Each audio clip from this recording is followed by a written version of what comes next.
Ser podcast. Grandes obras literarias, algunos grandes éxitos y los imprescindibles del momento tienen su espacio en ¿Y ahora qué leo?, la edición especial exclusiva en Podimo de Un libro, una hora, donde descubrirás las mejores historias. Empieza a escucharlo ya con el enlace que te dejamos en la descripción de este episodio y consigue una oferta muy especial.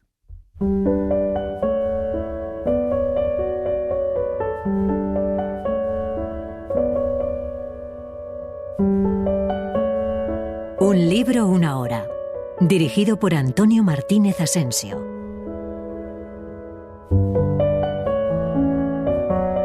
Bienvenidos al podcast de Un libro, una hora. En este episodio os vamos a contar Bailén, de Benito Pérez Galdós.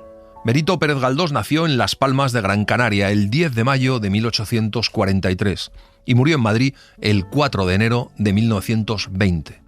Es uno de los mayores narradores de nuestra literatura. Como autor, revolucionó la narrativa española.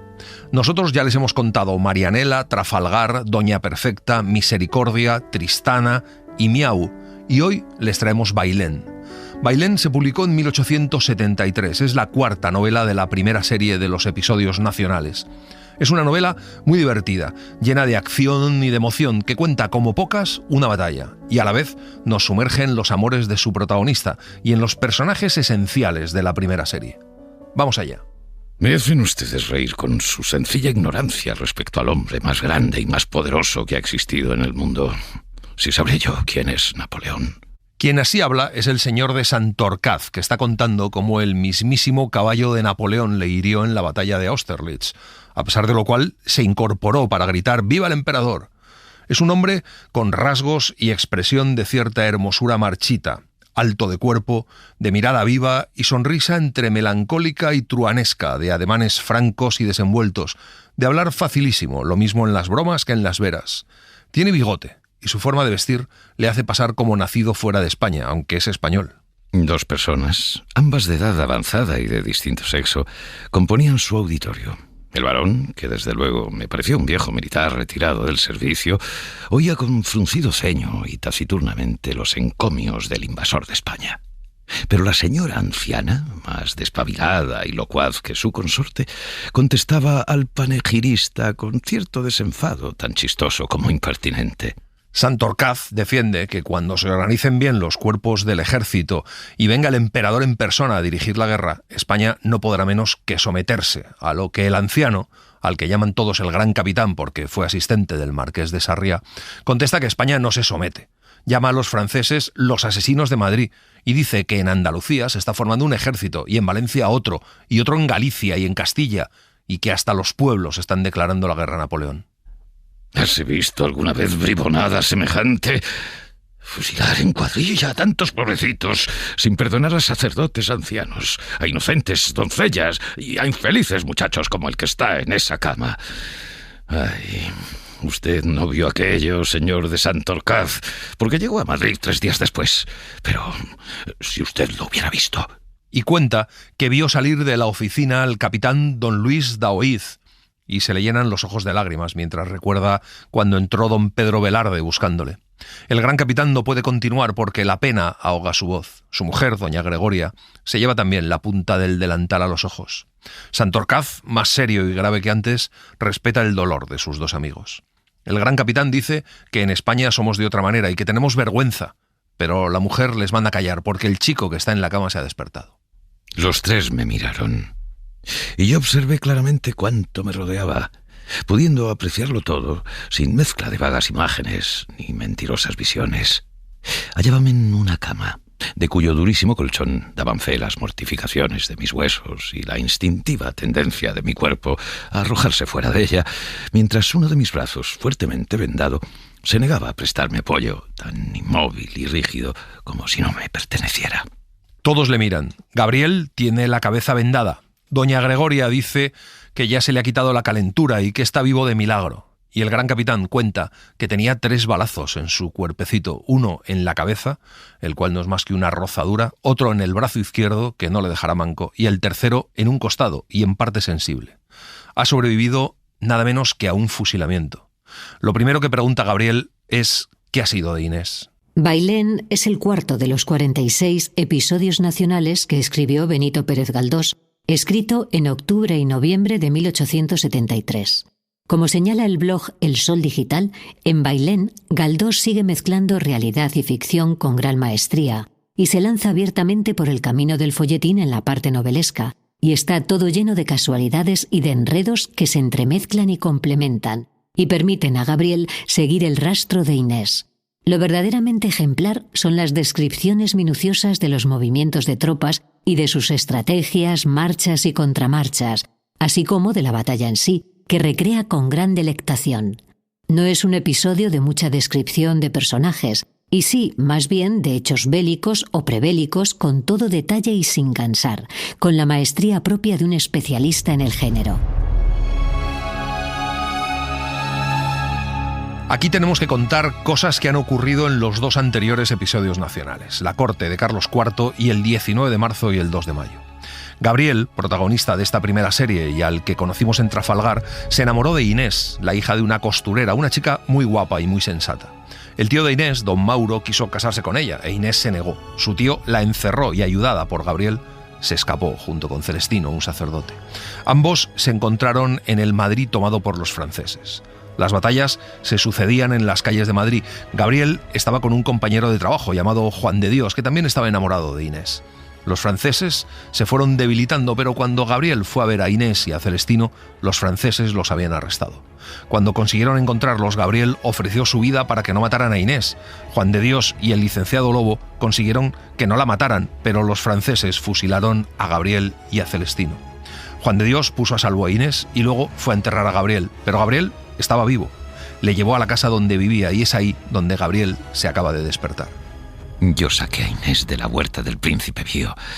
Ay, si no te salvaste también tú, fue porque no pude, que bien lo intenté. Te juro que lo intenté. Inés se desmayó y no pudiendo traerla aquí, por ser esto muy lejos, Lobo me indujo a llevarla a casa de unas que él llamaba honradísimas señoras, donde permanecería hasta tanto que fuera posible traerla aquí para casarme con ella. Cuando Juan de Dios volvió a por Inés, ya no estaba en la casa donde la habían dejado. Le dijeron que Lobo se la había llevado. Después de 10 días buscándole, cuando Juan de Dios encontró a Lobo, este le dijo que había entregado a Inés a sus padres, que eran personas de las principales de España. Gabriel se queda atónito. Al día siguiente, Gabriel comienza su recuperación. En aquella casa viven como pupilos tanto Santorcaz como Juan de Dios. Cuando vuelve de su oficina, don Santiago Fernández, el gran capitán, les cuenta las últimas noticias. Asturias, León, Galicia, Valencia, Toledo, Burgos, Valladolid, Sevilla, Badajoz, Granada y Cádiz están preparando ejércitos para marchar contra los franceses. Muchos oficiales se han fugado de los cuarteles para unirse a ellos. El de Valladolid lo mandará don Gregorio de la Cuesta, el de Asturias y Galicia corre a cargo de Blake y las tropas de Andalucía se van a sublevar. Llegan más vecinos en busca de noticias. También llega Santorcaz, que cuenta que los generales franceses están marchando sobre las principales capitales españolas y que esas turbas indisciplinadas no podrán hacer nada frente al ejército de Napoleón. En todas las ciudades se han nombrado, o se van a nombrar juntas, las cuales no harán caso de lo que se mande en Bayona, sino que... Pero si Fernando VII no es ya rey de España, ¿por qué ha cedido sus derechos al emperador, lo mismo que Carlos IV? ¿Qué son esas juntas más que cuadrillas de insurgentes? Y todo lo que sabe usted se reduce a que la Junta de Sevilla está formando un ejército con las tropas de San Roque que manda Castaños y las de Granada que están a las órdenes de Reding. Pues eso lo sabe todo Madrid. Gabriel va avanzando en su convalecencia y en pocos días tiene fuerzas suficientes para levantarse y dar algunos paseos. Peor que su cuerpo se halla su alma. No duda que Inés está en poder de alguien que la debe de estar protegiendo. Gabriel lo único que quiere es restablecerse completamente para empezar a buscarla. En Madrid, la gente anda azorada y aturdida, a veces llena de miedo, a veces haciendo esfuerzos para disimular su alegría. El odio a los franceses no es odio, es un fanatismo, un sentimiento que ocupa los corazones por completo. A los franceses se les ve solos en todos los sitios. Hasta ellos mismos parecen afectados de un profundo pesar y parecen estar taciturnos y foscos, como sintiendo que el suelo les quema las plantas de los pies.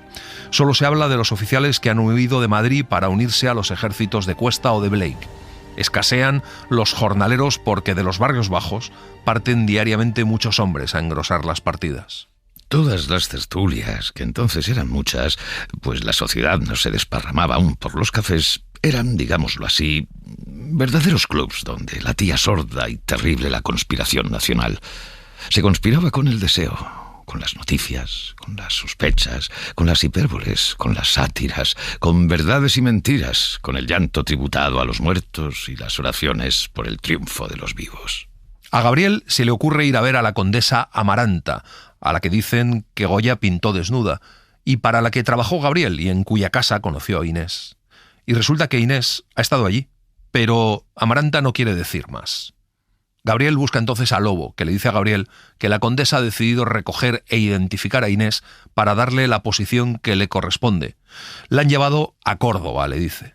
En ese momento, Gabriel decide marchar también a Córdoba a buscarla. Le acompaña el señor de Santorcaz, a quien llevan a Andalucía asuntos de familia. Como Santorcaz es pobre y Gabriel más pobre todavía, viajan como pueden. Cuando después de una larga jornada sesteábamos apartados del camino, se nos agregó un mozo que nos dijo llevaba el mismo camino que nosotros y que desde entonces fue nuestro inseparable compañero. Tenía como 20 años, llamábase Andresillo Marijuán, y aunque era natural de Aragón, iba a servir de mozo de mulas a un pueblo de Andalucía, en casa de la condesa de Rumblar, su ama y señora, pues en las fincas que ésta poseía en tierra de Almunia, de doña Godina, había nacido aquel mancebo. Gabriel y Marijuán se hacen muy amigos. Atraviesan La Mancha y una mañana llegan a Villarta, donde toman unas galeras y llegan a Manzanares. Distinguen a lo lejos una gran polvareda, levantada, al parecer, por la marcha de un ejército. Son las tropas del general Ligier-Belair, que va en auxilio del destacamento de Santa Cruz de Mudela, sorprendido y derrotado el día anterior por los habitantes de esa villa. En Manzanares, todos se arman para socorrer a los de Valdepeñas, donde se cree habrá pronto un combate. Marijuán y Santorcaz deciden ir para allá. Mucho antes de llegar, ven una gran columna de humo. La villa de Valdepeñas arde por los 4 costados. Los gritos, los quejidos, las imprecaciones que salen de aquel infierno llenan de espanto el ánimo más esforzado. El interior del pueblo se defiende heroicamente y los franceses incendian todas las casas que no pueden ocupar.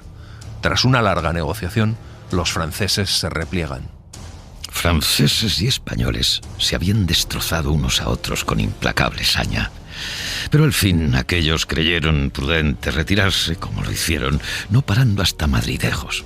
Cuando Santorcaz, Marijuán y yo seguimos nuestra marcha para hacer noche en Santa Cruz de Mudela, el espíritu de los valerosos paisanos de Valdepeñas no había decaído, y tratando de reparar los estragos de aquella sangrienta jornada, parecían capaces de repetirla al siguiente día.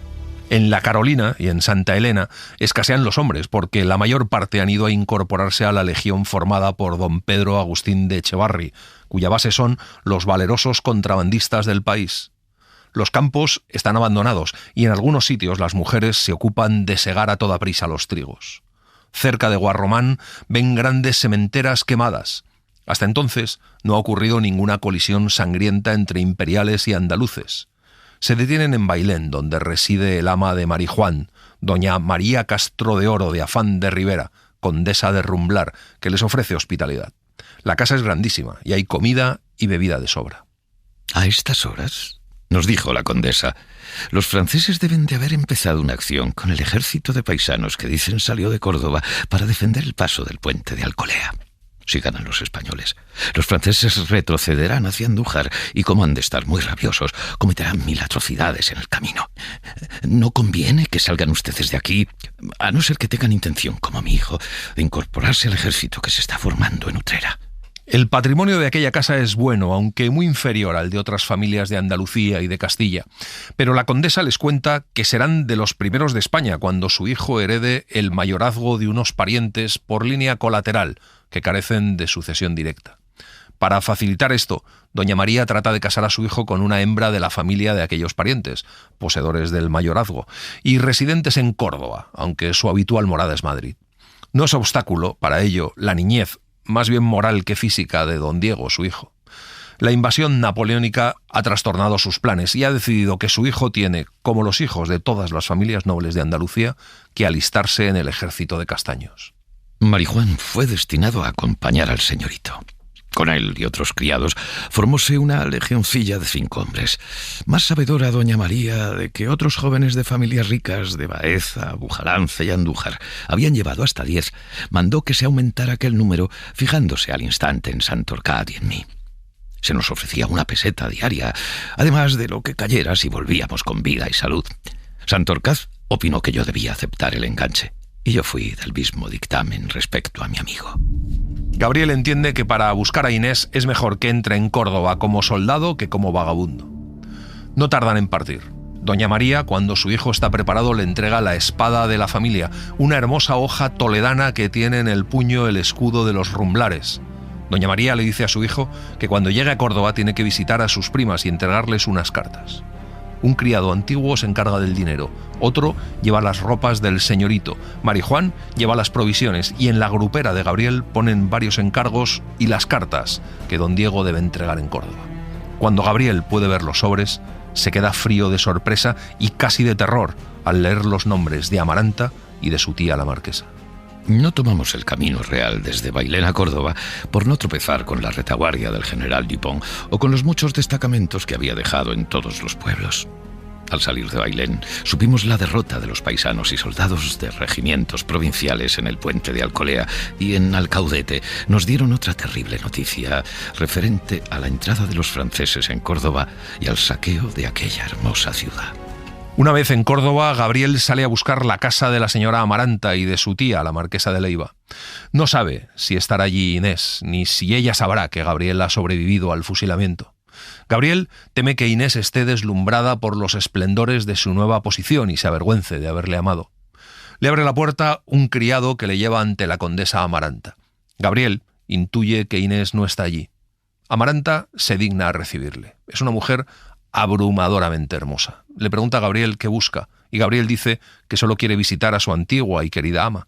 Amaranta le pregunta si quiere ser otra vez su criado, pero Gabriel le contesta que no quiere servir más, que ahora es soldado. Amaranta le cuenta que les han robado todo los franceses y que va a ir pronto a Madrid por un asunto en el que está interesada toda la familia. Oí decir que una sobrinita de la señora marquesa, o sobrinita de su excelencia, no estoy bien seguro, había venido de Madrid con objeto de acompañarlas. No, contestó Amaranta mirando al suelo. Pues entonces lo confundo yo con otra cosa. Gabriel le cuenta a Amaranta todo lo que ha pasado hasta la salida de Madrid con el señor de Santorcaz. Al oír ese nombre, Amaranta se pone encarnada y después pálida como una difunta. Parece sentir una emoción profunda. Entonces Gabriel, dejándose llevar y olvidando toda prudencia, con el acento de la verdad y de un dolor inmenso, le cuenta que está buscando a Inés y le dice que era su novia, que la quiere y que ella a él también. Amaranta se levanta rápidamente y con cara de cólera le manda callar, le dice que es un desvergonzado y un truán. Agita con inquieta mano una campanilla y cuando entra un criado, Amaranta le manda que ponga a Gabriel al instante en la puerta de la calle. El criado se llama Román y Gabriel le conoce desde hace tiempo. Como indica José Miguel García de Formica Corsi, Galdós redactó los 10 libros de la primera serie de los episodios nacionales en poco más de 2 años. Y aunque puede decirse que componen una novela de 2000 páginas, eso no significa que las 10 entregas posean el mismo tono y composición. Ni siquiera las 2 reservadas a los sitios Zaragoza y Gerona son iguales en su forma de expresar lo peor de la guerra, el sufrimiento de la población civil, gran parte de ella convertida en tropa. En Bailén, el marco histórico del episodio es el inicio de la guerra. Nos cuenta la formación de las primeras juntas y de la reacción del ejército español, que tan pasivamente había permitido la masacre del 2 de mayo. En Córdoba reinaba gran impaciencia por la tardanza del ejército de Castaños. Entonces, como ahora, y como siempre, los profanos en el arte de la guerra arreglaban fácilmente las cuestiones más arduas, charlando en cafés y en tertulias, y para ellos era muy fácil, como lo es hoy, organizar ejércitos, ganar batallas, sitiar plazas y coger prisionero a medio mundo. El 1 de julio llega el ejército del general Castaños y al anochecer debe partir para el Carpio. Aquella tarde Gabriel pasa por una plazuela solitaria cuando oye que alguien le llama, pero la plazuela está desierta. Se fija en la puerta de una iglesia que está abierta de par en par. Gabriel entra en la iglesia. Algunas monjas están rezando arrodilladas. Van retirándose poco a poco y al salir besan los pies de un Cristo colgado junto a la puerta. A esto atendía yo, cuando de las figuras que aún quedaban de rodillas en el centro del coro, se levantó una dirigiéndose a la reja y al mismo lugar en que yo estaba. Mi impresión al verla, al ver su cara, al ver sus ojos que me miraban, fue tan viva, tan aterradora, que hube de quedar petrificado, la sangre helada, la vida en suspenso, hecho una estatua de plomo. La miré fijamente, atónito ante aquel enigma, ante aquel misterio. Pero la visión no duró más que algunos segundos, porque la monja, llamada por otra, se apartó de la reja y salió rápidamente del coro sin besar el pie del Santo Cristo. Cuando Gabriel sale de la iglesia ve a un caballero que parece asustado y que cuando le ve le llama por su nombre. Es el diplomático que dicen que se encargó de llevar a Córdoba a Inés, el tío de Amaranta, hermano de la marquesa de Leiva. Le han encargado entregar unas flores y una carta en el convento, pero está tan asustado por los franceses que al ver un conocido, sin pensarlo, le da a él el encargo. Toma, chiquillo, encárgate tú de esto. Es muy fácil. Ahí está el convento. Mira, en aquel callejón está la puerta del torno. Entras, preguntas por la señorita Inés, la novicia, pues... Dices que vas de parte de la señora marquesa de Leiva. Le dices que la señora marquesa está enojada con ella y que es preciso que a salir del convento se decida. Insiste mucho en esto, ¿eh? Dile que nos vamos para Madrid y que en la corte del nuevo rey José... ¡Demonio! Eso que ha sonado es un tiro de obús. Gabriel le dice que claro que era un obús, atizando el fuego de su miedo para que se marche pronto. Gabriel entra en la portería del convento y dice que va de parte de la marquesa de Leiva para dar un recado a la señorita Inés. Al poco rato de estar allí, se corre la cortina y Gabriel ve dos monjas. Una de ellas es Inés. Al ver a Gabriel cierra los ojos y se agarra a las rejas con sus dos manos para sostenerse. Sin poder decir una sola palabra, Gabriel se queda con la cara apoyada en la reja hasta que la otra monja le pregunta qué quiere. Gabriel introduce la carta y el ramo a través de la reja para que las tome Inés. Y le dice que se prepare a salir del convento para partir con ella a Madrid dentro de algunos días. La monja dice que la señora condesa y la señora marquesa hacen mal en contrariar la decidida vocación de la niña, que no quiere cuentas con nadie más que con Jesucristo. Inés le pide entonces a la monja que vaya por unos bollos y un chocolate, y así se queda a solas con Gabriel. Inés mía, estoy vivo. He resucitado. Salí vivo de aquel montón de muertos donde perdimos para siempre a nuestro buen amigo, don Celestino. Al verme vivo y sin ti, pensé que Dios me había devuelto la vida para castigarme. Pero ahora que te encuentro, alabo a Dios, porque veo que no una, sino dos veces me ha dado la vida. Le dice a Inés que haga lo que le mandan esas señoras. Juntos leen la carta en la que le dicen a Inés que han determinado casarla con un joven de alto linaje, proyecto en el cual estriba la felicidad, grandeza y lustre de la familia. Inés le cuenta que esas mujeres le han dicho que ella es su sobrina, pero que ella había decidido quedarse toda la vida ahí encerrada. Pero ahora, dice feliz, quiere salir. Mira, princesa, haz lo que te manden esas señoras. Obedécelas en todo. Dios te ha puesto en sus manos. Acepta lo que Dios te da y Él arreglará lo demás. Yo haré lo que deba. Inesilla, sal de este convento, ve con esas señoras y espérame tranquila con la seguridad de que iré a buscarte. Si para entonces no has variado, si te encuentro la misma... Contestóme al instante, pasando su dedo índice por uno de los huecos de la reja. Yo se lo besé. Se lo mordí tan sin pensarlo que ella no pudo contener un ligero grito.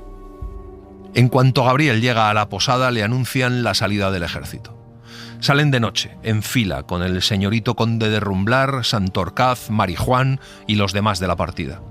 Santorcaz sabe conquistarse con la desenvoltura subyugadora de su conversación a don Diego Rumblar, que es un joven de chispa, pero muy atrasado en su desarrollo intelectual. La base del ejército de Andalucía está en las tropas del campo de San Roque, mandadas por Castaños, y en las que trae don Teodoro Reding, de Granada. Lo compone lo más selecto de la infantería de línea, con algunos caballos y muy buena artillería, de 13 a 14.000 hombres. Se le agregan algunos regimientos provinciales y los paisanos que espontáneamente o por disposición de las juntas se enganchan en las principales ciudades de Andalucía. Con paisanos crea Sevilla 5 batallones y 2 regimientos de caballería. Cádiz manda el batallón de tiradores que lleva su nombre, y las ciudades y villas de Utrera, Jerez, Osuna, Carmona, Jaén, Montoro y Cabra envían cuerpos de infantería y caballería de número irregular. Además, la Junta de Sevilla indulta a todos los contrabandistas y a los penados que no tengan delitos de homicidio, alevosía o lesa majestad humana o divina. Entraron a componer aquel gran amasijo, la flor y la escoria de la nación. Nada quedó escondido, porque la fermentación lo sacó todo a la superficie, y el cráter de nuestra venganza esputaba lo mismo el puro fuego que las pestilentes lavas. Removido el seno de la patria, echó fuera cuanto habían engendrado en él los gloriosos y los degenerados siglos, y no alcanzando a defenderse con un solo brazo, trabajó con el derecho y el izquierdo, blandiendo con aquel la espada histórica y con este la navaja. Cuando el ejército se detiene, se eclipsan en apariencia todos los males de la patria, porque la tropa recobra el buen humor y convierte el campamento en una feria. Durante la primera semana no tropiezan con los franceses, establecidos al otro lado del río, aunque todo el ejército tiene gran impaciencia por venir a las manos con la canalla. A caballo son 3.000, fuerza no muy grande si se considera que van a operar en país entrellano y contra jinetes muy aguerridos, pero en cambio su artillería es de primer orden. El ejército de Castaños se extiende por la izquierda del Guadalquivir. Los franceses ocupan Andújar con las fuerzas que primitivamente trajeron a la tierra andaluza y que habían vencido en el puente de Alcolea y saqueado Córdoba. La división de Vedel, que cuenta con 10.000 hombres, está en Bailén, y la pequeña división de Ligier-Belair, el mismo general que se batió con los vecinos de Valdepeñas, está en Mengíbar, guardando el paso del río. Al llegar a Mengíbar, encontramos la población muy alborotada, porque un destacamento francés, enviado a Jaén en busca de víveres, después de saquear horriblemente esta ciudad, había retrocedido a su cuartel general, asolando a su paso la comarca. De Jaén se contaban atrocidades que apenas son creíbles en militares de un país europeo. Van a atacar a Bailén, aunque la división de Vedel ya ha salido de allí y está ya sobre Andújar. Se trata de ocuparlo para luego avanzar por el arrecife y embestir a Dupont y a Vedel por la espalda, mientras Castaños, Jones y Peña le atacan de frente. Al anochecer se les ordena marchar río arriba, buscando el vado del Rincón, para pasar al otro lado. El mayor general Abadía, que ha dirigido el paso, les manda replegarse a un sitio bajo donde casi toda la fuerza puede permanecer oculta. No se ven los enemigos por ningún lado, pero se escucha un tiroteo de fusil. En una loma, y como a 2 tiros de fusil de aquel sitio, brillaba inmóvil e imponente una cosa que desde el primer momento atrajo nuestras miradas, infundiéndonos algún recelo. Era un escuadrón de coraceros, la mejor caballería del ejército de Dupont. Todos los jinetes contemplamos el resplandor de las bruñidas corazas, en cuyos petos el sol naciente producía plateados reflejos. Y después de mirar aquello, sin decir nada, nos miramos unos a otros, como si nos contáramos.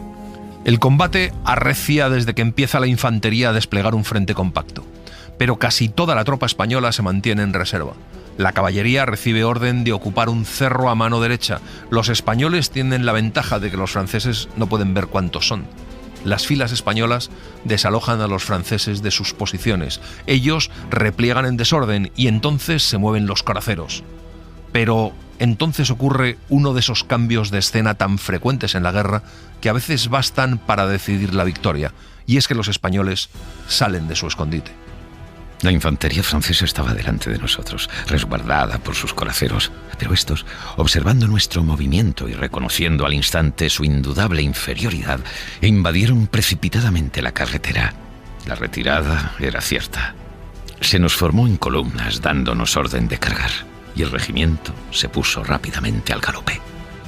Los franceses toman a toda prisa el camino de Bailén. Después de haber perdido de vista a los enemigos, continúan la marcha hacia Bailén, si bien con mucha cautela.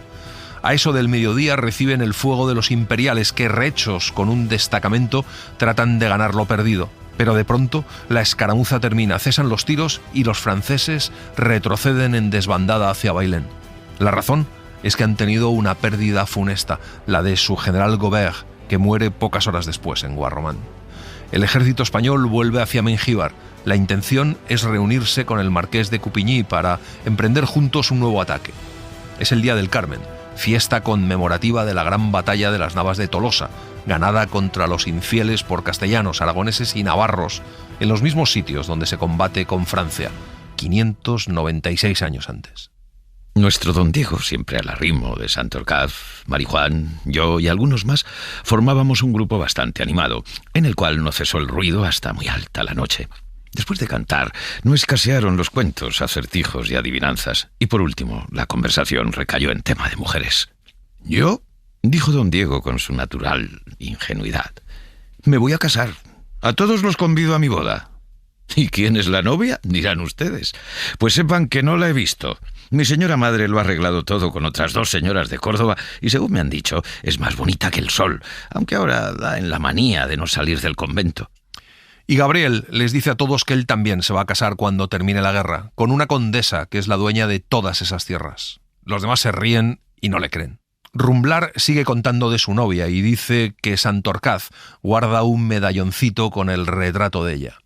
Y terminan hablando de la situación política. Rumblar defiende que no hay nadie por encima del rey Fernando VII y Santorcaz sorprende a todos preguntando qué pasaría si todos los españoles dijeran a una voz: «Queremos esto, señor rey, nos da la gana de hacer esto». Nadie sabe qué contestar. Y Santorcaz les dice que allí quien manda es el reino, no el rey, y que las juntas son las que están gobernando. El estupor que producen esas palabras en aquellos muchachos rudos e ignorantes, pero de gran viveza e imaginación, es extraordinario. ¿No veis que hay en Sevilla una junta que es la que dispone? ¿No veis que hay otra en Granada, otra en Córdoba y otra en Málaga, etcétera? Pues en lugar de todas esas juntas pequeñas que gobiernan en cada pueblo, ¿no puede haber una muy grande que se reúna en Madrid y acuerde lo que se ha de hacer? Mientras, en los flancos del ejército imperial, 1000 dramáticas peripecias van irritando paulatinamente al enemigo. Los cuerpos y columnas de guerrilleros persiguen a los franceses de forma que los invasores no pueden estar tranquilos un solo momento. El invasor no encuentra asilo en ninguna parte y no pueden apartarse de su cuartel general como no sea en grandes destacamentos.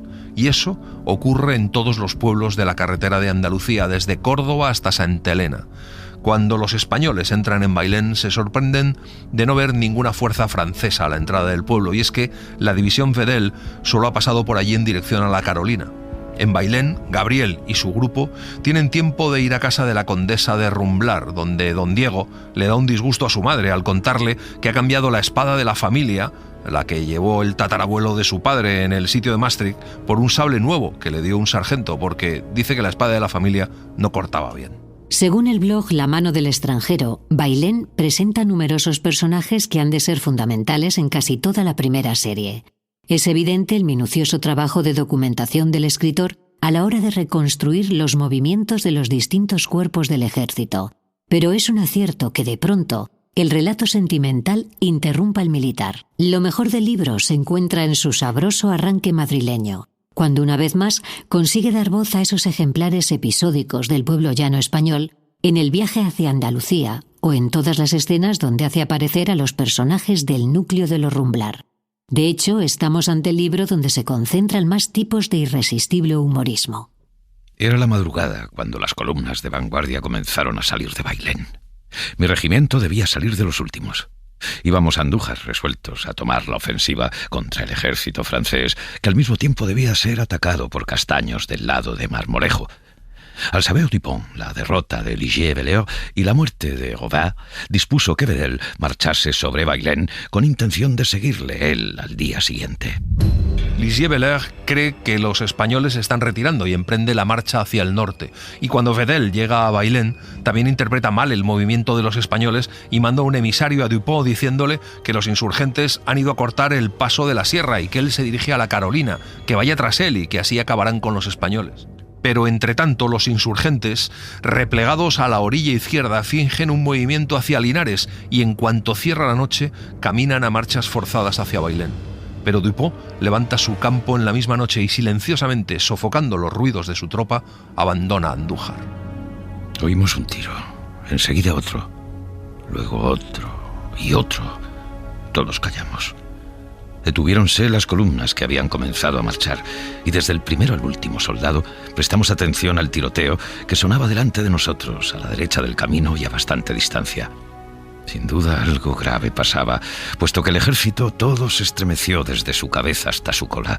Los franceses venían a nuestro encuentro. Teníamos enfrente a Dupont con todo su ejército, cuyas avanzadas principiaban a escaramucear con las nuestras. De pronto suena un ruido fortísimo. Los generales empiezan a señalar posiciones. No se ve nada, ni el terreno ni el enemigo. Las avanzadas francesas retroceden y Dupont toma posiciones. El canto de los gallos, a lo lejos, anuncia la aurora. Gran parte de la caballería es trasladada al lado izquierdo, pero a Gabriel, con el regimiento de Farnesio, le toca permanecer en el ala derecha. De repente cae una granada. Es como un saludo de cortesía entre dos guerreros que se van a matar. Los franceses toman la ofensiva y la noche se ilumina con relámpagos, pero pronto amanece. El centro de la fuerza española ocupaba la carretera por la espalda hacia Bailén. Ocupaba el centro, a un lado y otro del camino, poderosa batería de cañones, apoyada por considerables fuerzas de infantería. A la izquierda estaba Coupigny con los regimientos de Bujalance, Ciudad Real, Trujillo, Cuenca, Zapadores y la caballería de España. A la derecha estábamos, además de la caballería de Farnesio, los tercios de Texas, los suizos, los valones, el regimiento de órdenes, el de Jaén, Irlanda y voluntarios de Utrera. Los franceses ocupaban la carretera por la dirección de Andújar y tenían su principal punto de apoyo en un espeso olivar situado frente a nuestra derecha. Rumblar empieza a rezar un Ave María con toda devoción y todos los de la fila de Gabriel le imitan, cuando un estruendo formidable retumba en las avanzadas de ambos ejércitos. Tras las primeras descargas de las líneas francesas, estas se repliegan y avanza la artillería que dispara varios tiros a bala rasa. Los españoles disparan también con bala rasa las 6 piezas colocadas en la carretera y el centro francés se resiente al instante. De pronto, las columnas ocultas entre los árboles salen y se despliegan, arrojando un diluvio de balas. Desde entonces, el fuego, corriéndose de un extremo a otro, se hace general en el frente de ambos ejércitos. La caballería permanece detrás, conteniéndose. Ocurrieron 1000 lances de esos que ponen a cada minuto en duda el éxito de una batalla. Se clareaban nuestras líneas, especialmente las formadas con voluntarios. Volvían a verse compactas y formidables, avanzando como una muralla de carne. Oscilaban después y parecían resbalar por la pendiente cuando las patas delanteras de los caballos de los coraceros principiaban a martillar sobre los pechos de nuestros soldados. Los franceses pierden el puente del Rumblar y enseguida intentan reconquistarlo con un primer ataque débil, pero un segundo ataque violentísimo.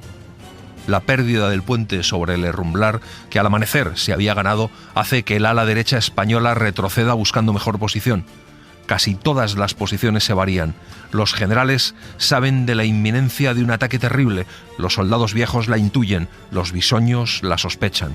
Empieza a atormentarles la sed que todo lo destruye, alma y cuerpo, infundiendo una rabia inútil para la guerra porque no se sacia matando. ¿Por qué sitio pensaban atacarnos los franceses? Conociendo que el centro era inexpugnable por entonces, siendo el principal objeto de Dupont abrirse camino hacia Bailén y considerando peligroso intentarlo por el ala izquierda, no solo porque allí la posición de los españoles era excelente, sino porque les ofrecía un gran peligro la cuenca del Guadiel, determinaron atacar nuestra ala derecha, esperando abrir en ella un boquete que les diera paso.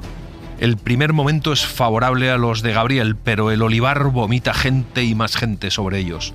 Confundidos en una densa nube de polvo y humo, no se sabe quién lleva ventaja.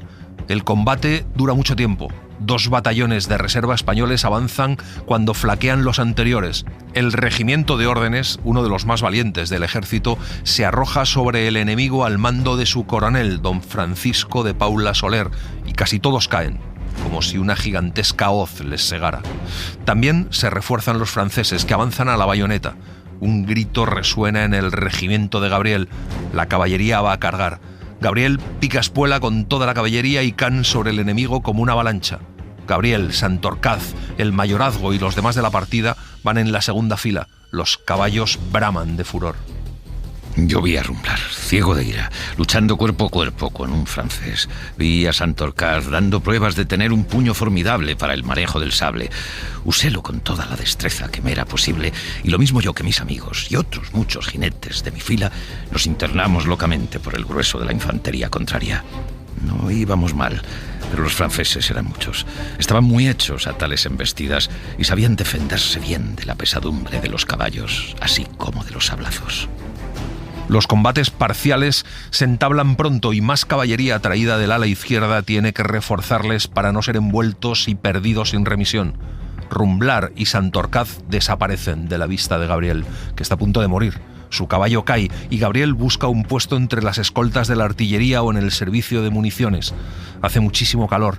La resistencia enérgica de 2 piezas de artillería y el auxilio de la caballería, atacando por el flanco, logran rechazar a los franceses, a pesar de su frente compacto y de su incomparable bravura, que se retiran. ¿Pero habíamos vencido definitivamente a los franceses? Los franceses, no dando ya ninguna importancia a las acciones parciales, se ocupaban en organizar el resto y lo mejor de su fuerza para dar un golpe de mano, última estocada del gigante que se sentía morir. Corrimos pues hacia nuestro campo. Ya cerca de él pasó rápidamente por delante de mí un caballo sin jinete, arrogante, vanaglorioso, con la crin al aire, sano y sin heridas, algo azorado y aturdido. Lo seguí y apoderándome de sus bridas, cuando volvía, me monté en él. Gabriel tiene más ganas de comer que de batirse. Registra la grupera de su cabalgadura y encuentra un mendrugo. No satisfecho con tan poca ración, explora hasta lo más profundo de aquellos sacos de cuero y encuentra unos papeles. Ve 3 cartas, una cerrada y las otras 2 abiertas, todas con sobrescrito. Lee en el primer sobre: al señor don Luis de Santorcaz, en Madrid. Ha montado en el caballo de Santorcaz. Olvidándose al instante de todo, Gabriel no piensa más que en examinar bien lo que tiene en las manos, y más cuando entre las cartas descubre un retrato de Inés. Gabriel estrecha a la Inés de 2 pulgadas contra su corazón y la guarda en su pecho. Tiene que leer aquellos papeles. Empieza por la carta abierta que lleva la firma de Amaranta. En ella, Amaranta acusa a Santorcaz de hostigarla con pretensiones absurdas y le habla de una hija que tuvieron juntos y que ya no existe, según Amaranta, porque Dios se la llevó de este mundo. Gabriel termina de leer la carta mientras a su alrededor continúa la batalla. Cuando la tropa francesa de línea retrocedió por tercera vez, extenuada de hambre, de sed y de cansancio, cuando los soldados que no habían sido heridos se arrojaban al suelo maldiciendo la guerra, negándose a batirse, insultando a los oficiales que los llevaran a tan terrible situación, el general en jefe reunió la plana mayor y, expuesto en breve consejo el estado de las cosas, se decidió intentar un último ataque con los marinos de la Guardia Imperial aún intactos, poniéndose a la cabeza todos los generales. Gabriel tiene en su mano la carta cerrada y la curiosidad por leerla es inmensa, así que la abre y se pone a leer. Es la respuesta de Santorcaz. Santorcaz le dice a Amaranta que supo en Madrid que había recogido a su hija después de un largo abandono y que no entiende por qué lo niega ahora. Santorcaz le dice que sabe que su hija está en un convento y que su boda con el conde de Rumblar está concertada, que sabe que para realizarla se han tenido en cuenta poderosos intereses de ambas familias, que la hacen imprescindible y que para llevar a efecto la legitimación se ha consumado una superchería poco digna de personas como ella. Y luego le avisa de que si su hija no está en su poder ese día, seguro que lo estará el siguiente. Una conmoción inmensa, un estrépito indescriptible me obligaron a apartar de la carta mi atención. Los marinos llegaban a la boca de los cañones y un combate terrible, en que parecíamos llevarlo mejor, se había trabado. Yo vi los marinos próximos, ya muy próximos a nuestros cañones. Sentí gritos de júbilo y de victoria pronunciados en español a lengua. Destrozados en el primer ataque, los franceses lo repetían, sacando el último resto de bravura de sus corazones resecados por el calor, y volvían a la carga, resueltos a dejarse hacer trizas en la boca de los cañones o tomarlos. Los franceses logran habilitar 2 piezas y desde lejos disparan bastantes tiros. No es posible asistir indiferente al espectáculo de tan sublime esfuerzo, pero Gabriel ve la tercera carta. La escribe Román, segundo mayordomo de Amaranta. En la carta cuenta a Santorcaz que para evitar pleitos en la herencia del mayorazgo, las 2 familias han acordado casar a la señorita Inés con don Diego de Rumblar, previa legitimación de aquella por lo que llaman autorización del rey, con lo cual ambos derechos se funden en uno solo. Pero cuando Gabriel está a punto de leer quién ha reconocido a Inés, un violento golpe le arrebata el papel de las manos. Encabritóse mi caballo y al avanzar, siguiendo el escuadrón, sentí la estrepitosa risa de un soldado que decía: «Aquí no se viene a leer cartas». Corrimos fuera de la carretera y todos mis compañeros proferían exclamaciones de frenética alegría. Vi los cañones inmóviles y delante una espesa cortina de humo que al disiparse permitía distinguir los restos del batallón de marinos. En el frente francés flotaba una bandera blanca avanzando hacia nuestro frente. La batalla había concluido. Los soldados españoles se abrazan con júbilo, confundiéndose los diversos regimientos y los paisanos advenedizos con la tropa. Mientras, Gabriel recorre el campamento mirando al suelo. Marijuán aparece con los brazos abiertos, celebrando la victoria. Le pregunta a Gabriel qué hace y Gabriel le contesta que busca un papel que se le ha perdido. Marijuán está contentísimo. Gabriel le pregunta qué ha sido del señorito de Rumblar. Marijuán le dice que cree que ha muerto. Gabriel se alegra de eso más que de la victoria sobre los franceses. Como señala el blog Mis Lecturas Clásicas, existe una similitud entre Galdós y Tolstoy, y es la concepción que ambos tienen de la historia. Es evidente en Bailén que para Galdós los sucesos ocurren en muchas ocasiones por casualidades más que por la genialidad de un general.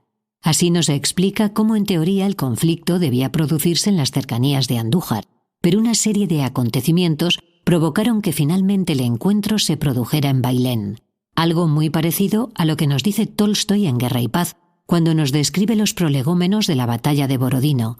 Cuando leemos a Galdós, apenas se hace referencia al general Castaños o a los otros grandes generales españoles y franceses. Toda la acción la protagonizan los soldados de a pie, y son ellos los que ganan o pierden una batalla. Un acontecimiento no previsto vino a alterar repentinamente la situación de las cosas fuera de mí. Corría el ejército a ocupar sus posiciones. La corneta y el tambor convocaban a todos los soldados y gran número de gentes del pueblo, hombres y mujeres, corrían hacia las calles de Bailén. Nuestros destacamentos habían divisado las columnas avanzadas del general Bedel, que venía de Guarromán en auxilio de Dupont, y a poca distancia ya, un cañonazo nos anunció la presencia de un nuevo enemigo. Reding manda un oficio al general francés. Al poco rato, un oficial francés llega con un oficio para Reding y otro para Dupont, que en el cuartel general están negociando las bases de la capitulación. Aún así, los de Bedel comienzan el ataque, pero enseguida aparece la tercera división, enviada al amanecer desde Andújar por Castaños. Aterrado con ese nuevo refuerzo, Dupont da enérgicas órdenes para que cese el fuego. Y así, los 9.000 hombres de Bedel se someten de antemano al acuerdo que se está pactando. En ese momento, Gabriel se encuentra con Paco, el maestro y ayo de don Diego, que anda buscándole para darle una buena noticia. Esta mañana recibió la señora un propio de la marquesa de Leiva, anunciando que su excelencia, con la condesa, con la señorita Inés y el señor marqués, salen de Córdoba para Madrid, a donde los llama un negocio de mucho interés para las dos familias. Y así, a través de Paco se entera Gabriel de lo que no pudo terminar de leer en la carta, y es que el hermano de la marquesa de Leiva, el diplomático, es quien ha reconocido como hija suya a Inés, contando que la tuvo con una dama extranjera que ya no existe y que floreció hace 15 años en la corte. Pero por la noche ni se ha firmado aún la capitulación ni ha aparecido don Diego. Gabriel ve llegar a casa de los Rumblar coches y mulas y escucha una gran algazara en el patio. Escondido tras uno de los pilares ve llegar a Inés, envuelta en un gran manto, chal o cabriolé que tiene larguísimos flecos en sus orillas. Subíamos lentamente, ellos delante, yo detrás, y aquellos menudos hilos de seda, pendientes de la espalda y de la cintura de Inés, flotaban delante de mis ojos. Como quien llega a la puerta del cielo y tira del cordón de la campanilla para que le abran, así cogí yo entre mis dedos uno de aquellos cordoncitos rojos y tiré suavemente. Inés volvió la cabeza y me vio. La capitulación va despacio porque los generales españoles quieren sacar el mejor partido posible de su triunfo. Y sigue sin aparecer don Diego, aunque recorren los hospitales buscándole. Al amanecer parece que la capitulación está firmada. Gabriel y los demás buscan a don Diego cerca de las posiciones del ejército de Bedel. De pronto ven a un joven ir hacia ellos saltando y jugando. Es don Diego. Les cuenta que estaba prisionero, que le iban a fusilar, pero que un oficial francés tuvo lástima de él y le salvó la vida. Todos corren muy contentos hacia Bailén. Le reciben con muchísimo cariño. Inés, confusa, no contesta nada cuando el diplomático se acerca a ella llevando de la mano a don Diego y le presenta a su futuro esposo. Don Diego le dice a Inés que es todavía más guapa que en el retrato y luego dice que ya estaba él pensando en asaltar el convento si no hubiera salido. Su madre palidece al escuchar esto y luego las centellas de la ira brillan en sus ojos. Pero aquel desatino solo es el primero de don Diego, que empieza a contar su aventura después de que le salvaran del fusilamiento. Cuando me llevaron a la tienda, todos se reían de mí. Luego me dieron vino, obligándome a beberlo. Y yo, mientras más bebía, más charlaba, diciendo atroces disparates y frases graciosas, hasta que me quedé como un cuerpo muerto. Los franceses se reían mucho conmigo. Todos iban a verme, llamándome Petit Español. Por la tarde me dijeron que si sabía yo lidiar un toro. Les dije que sí, y poniéndose muy contentos me mandaron que diese al punto una corrida. No quería yo más para divertirme. Así es que, poniendo una silla en el lugar de toro, le capé, le puse banderillas y le di muerte con mi sable, pasándole de parte a parte. Cuánto se rieron aquellos condenados. Hasta el general acudió a verme. La madre de don Diego está avergonzada. Inés atiende a todos sin hablar, mientras don Diego sigue contando que luego cantó y bailó y hasta criticó a Fernando VII y dijo, como decía Santorcaz, que en España iban a quitar la Santa Inquisición y los diezmos y los mayorazgos. Doña María no puede más, va a estallar de cólera y cuando don Diego entona la marsellesa sale del cuarto con sus hijas. Este libro concluye, queridísimos lectores, a quienes adoro y reverencio. Se acaba. Y los notables y jamás vistos sucesos que me acontecieron por el proyectado matrimonio de Inés y por el encuentro de aquellas dos familias en el tortuoso y difícil camino de mis amores serán escritos, por no caber en este volumen, en otro que pondré a vuestra disposición lo más pronto posible. Gabriel encuentra el mismo día 22 a Santorcaz, puesto al frente de una partida formada de lo mejorcito del país. Han dispuesto que vaya alguna fuerza de paisanos a guardar el paso de Despeñaperros y Santorcaz ha solicitado esa comisión. Gabriel le cuenta que los de Rumblar y la familia de la novia van todos para Madrid. Gabriel les ve partir. También ve el triste desfile de los 8.000 soldados de Dupont cuando entregan sus armas ante el general Castaños en Andújar. Después de haber borrado la geografía del continente para hacer otra nueva, clavando sus banderas donde mejor les pareció, desbaratando imperios y haciendo con tronos y reyes un juego de títeres, tropezaban en una piedra del camino de aquella remota Andalucía, tierra casi olvidada del mundo desde la expulsión del islamismo. Su caída hizo estremecer de gozosa esperanza a todas las naciones oprimidas. El día 7 había jurado José en Bayona la Constitución hecha por unos españoles vendidos al extranjero. El día 9, José había traspasado la frontera. El día 15, ganó Bessières en los campos de Río Seco una sangrienta batalla y Napoleón dijo que esa batalla ponía a su hermano en el trono de España. Napoleón partió para París el 21, creyendo que lo de España no ofrecía cuidado alguno. El 20, un día después de la batalla de Bailén, entró José en Madrid. Los días 25, 26 y 27 corre la voz de la derrota a Dupont, obligándole a capitular. La corte huye despavorida, las tropas francesas rechazadas en Valencia se unen a las de Madrid y todos juntos, soldados, generales y rey intruso, corren precipitadamente hacia el norte, asolando el país por donde pasan. Aquel fantasma de reino napoleónico se disipa como el humo de un cañonazo.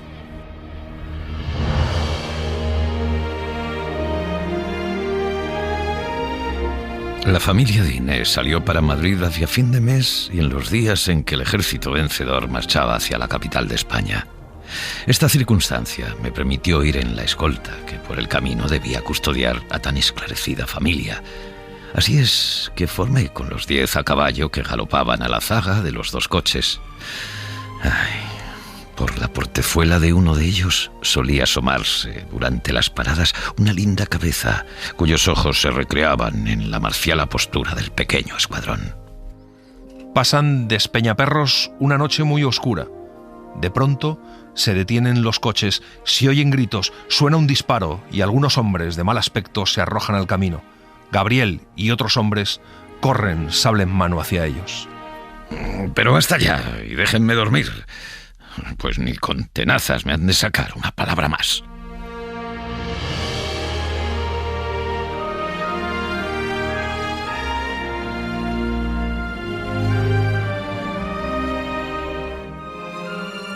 Y así les hemos contado Bailén, de Benito Pérez Galdós. Hemos seguido la edición de la editorial Alianza. Gracias por estar ahí y gracias por leer. Un libro, una hora, en la cadena SER. Un programa escrito y dirigido por Antonio Martínez Asensio, con la voz de Eugenio Barona y la participación de Olga Hernán Gómez. Ambientación musical de Mariano Revilla. Edición y montaje de sonido de Felipe Sánchez. Y en las redes, Virginia Díaz Pacheco. Suscríbete a Un libro, una hora. Todos los episodios y contenidos adicionales en la app de Cadena SER y en nuestros canales de Apple Podcast, Spotify, iVoox, Google Podcast y YouTube. Escúchanos en directo en la SER los domingos a las 5 de la mañana.